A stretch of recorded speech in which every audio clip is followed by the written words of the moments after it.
Bismillahirrahmanirrahim.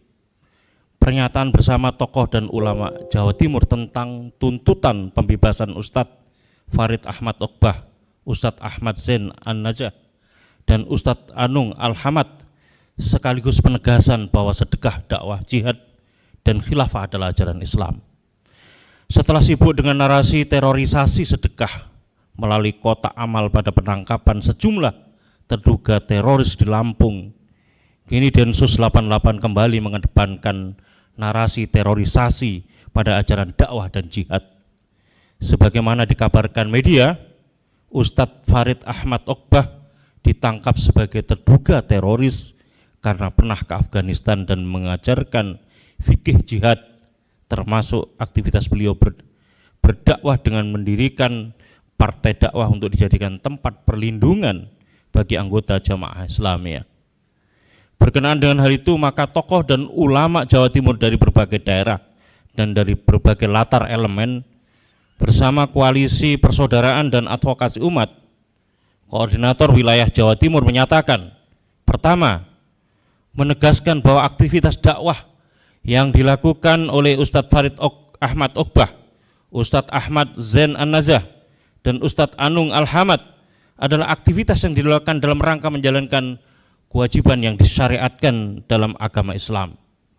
Narasi teroris yang disematkan kepada ketiganya adalah tuduhan dan fitnah keji yang sangat jahat, dan semoga Allah Subhanahu wa Ta'ala menurunkan azab kepada siapapun yang melakukan atau turut serta melakukannya.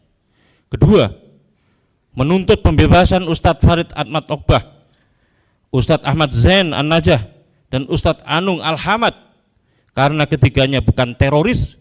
Beliau bertiga adalah ulama, pendakwah yang dikenal santun, memiliki banyak murid dan telah banyak berkhidmat untuk melayani umat. Tindakan kriminalisasi terhadap ulama akan menimbulkan kesan bahwa rezim Jokowi anti ulama, anti Islam. Pembebasan Ustadz Farid Ahmad Oqbah, Ustadz Ahmad Zain An-Najah, dan Ustadz Anung Al-Hamad adalah bentuk konfirmasi bahwa rezim Jokowi tidak anti ulama dan anti Islam.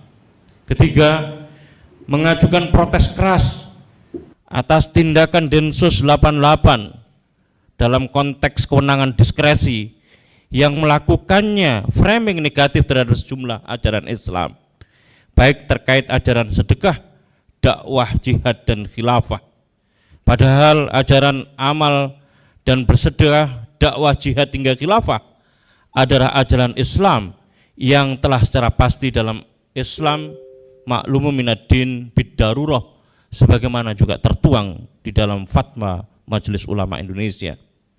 Keempat, memohon dan mengharapkan agar Majelis Ulama Indonesia bertindak dan proaktif untuk membela ajaran Islam dan para ulama yang dikriminalisasi rezim, mengingat lembaga MUI adalah wadah para ulama sehingga memiliki kewajiban sekaligus tanggung jawab untuk bertindak memberikan perlindungan kepada ulama.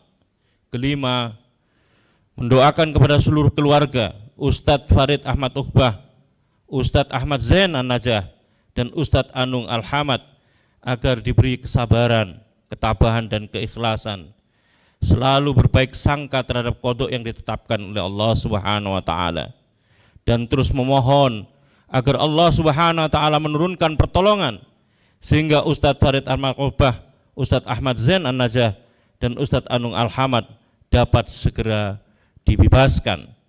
Keenam, mengajak segenap kaum muslimin agar berdiri bersama dan membela Ustadz Farid Ahmad Oqbah, Ustadz Ahmad Zain An-Najah, dan Ustadz Anung Al-Hamad, sekaligus membela ajaran Islam terkait amal sedekah, dakwah, jihad, dan khilafah. Segala tindakan yang dilakukan dengan tujuan mengkriminalisasi ulama dan ajaran Islam tidak dibenarkan dan harus dilawan. Kepada Allah jualah kita berserah diri dari segala urusan, dan hanya Allah Subhanahu wa Ta'ala semata-mata penolong di antara seluruh manusia. Surabaya, 19 November 2021, Koalisi Persaudaraan dan Advokasi Umat Korwil Jawa Timur bersama tokoh dan ulama Jawa Timur dari berbagai elemen dan dari berbagai daerah. Billahi taufiq wal hidayah. Assalamualaikum warahmatullahi wabarakatuh. Takbir.